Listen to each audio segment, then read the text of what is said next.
During World War I, Bulgaria was on the side of the Central Powers and would perform beyond all expectations on the Salonika front. But Bulgaria's decision to join the Central Powers instead of the Entente was not as easy as it may have seemed. Bulgaria had wanted Macedonian land from Serbia, and the Germans were well prepared to offer it to them. Meanwhile, the Entente had attempted to get Serbia to agree to Bulgaria's land claims. However, the Serbs refused, and the Bulgarians therefore joined the Central Powers. But what if in an alternate timeline, Bulgaria joined the Entente? In this alternate timeline, the Entente promises lands to Bulgaria from Serbia, and the Serbs are going to heavily protest and not agree, but they're in little position to negotiate as Austria-Hungary and Germany are invading Serbia once again after the Austro-Hungarians had failed their previous invasion at the speed of a bicycle. The Bulgarians will accept the Entente's offer, and they will also be able to acquire the territory from the Ottomans that they may desire. So now that Bulgaria has joined the Entente in 1915, what all changes will happen? Changes in the Serbia campaign will see Bulgarian troops cross into Serbia in support of the defense of Serbian territory from the Central Powers and successfully repel the Germans and Austro-Hungarians. You might think that Bulgaria being able to halt the Central Powers offensive is a bit of a stretch, but in our timeline the Bulgarians single-handedly halted the entire British and French armies on the Salonika front on their own. The same amount of troops were used at Gallipoli, were sent to fight the Bulgarians, and they failed to break through the Bulgarian defenses. So I feel like Bulgaria will halt the Central Powers in Serbia.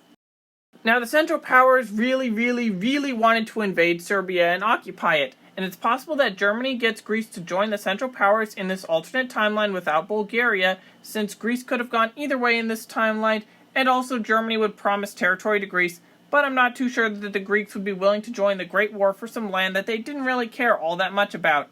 And the Entente hasn't invaded Greece yet in this timeline, so there's even less likely of a chance that Greece joins the war. But that's still not an impossible factor.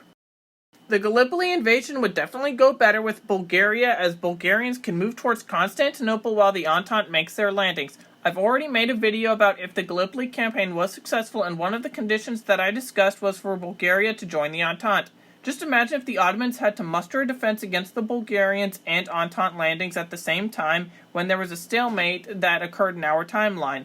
That stalemate would be over real quick in this alternate timeline and possibly knocks out the Ottomans by 1916. The breakup of the Ottoman Empire in this alternate timeline would be quite similar to how it was in our timeline, except for the fact that the British had not made their massively successful advances that occurred in 1917.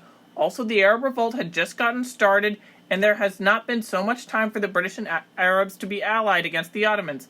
I'm not going to begin to unravel all of the political changes and aspects to the Middle East here because of that, so I'll just leave it with the Middle East goes pretty similar to how it did in our timeline.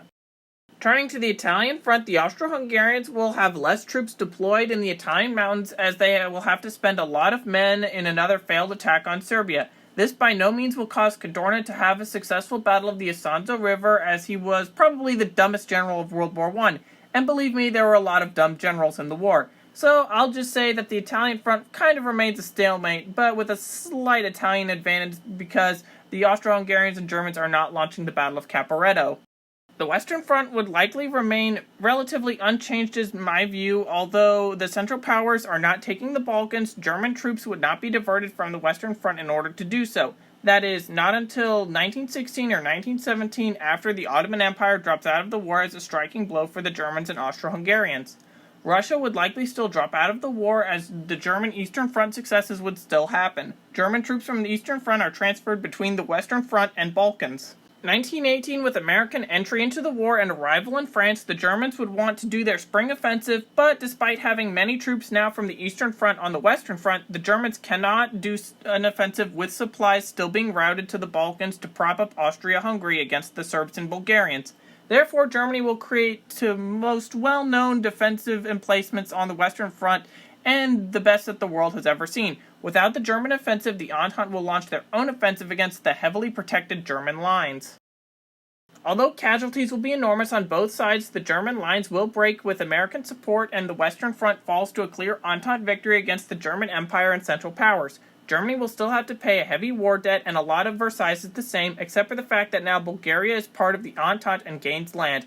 However, one of the first alternate post-World War I conflicts will be over Bulgaria controlling former Serbian territory in Macedonia. I feel like Austria-Hungary would break up as it did in our timeline with very little changes, so there's not much alternate history going on over there. The future for Italy will probably not see the rise of fascism if the Italians didn't lose as many men in World War I, and if somehow Bulgarian entry in the war gets Italy to get the land that they desire from the Austro-Hungarian Empire's corpse at Versailles. But the main thing is the Battle of Caporetto has not happened, and there have been a lot less Italian casualties in the war. Meanwhile, Germany would likely still be filled with rage over the Treaty of Versailles and their losses in the war. An extremist ideology would definitely still rise in Germany, so sorry for that, everybody. The Russian Empire likely still sees the same Bolshevik Revolution and Russian Civil War which followed, so communism still takes hold and the USSR is formed. There will probably still be the same Allied intervention in Russia to fight the Russian Civil War, however, I don't think that much would be changed then in our timeline. That is, of course, just one possible outcome for if Bulgaria had joined the Entente in World War I.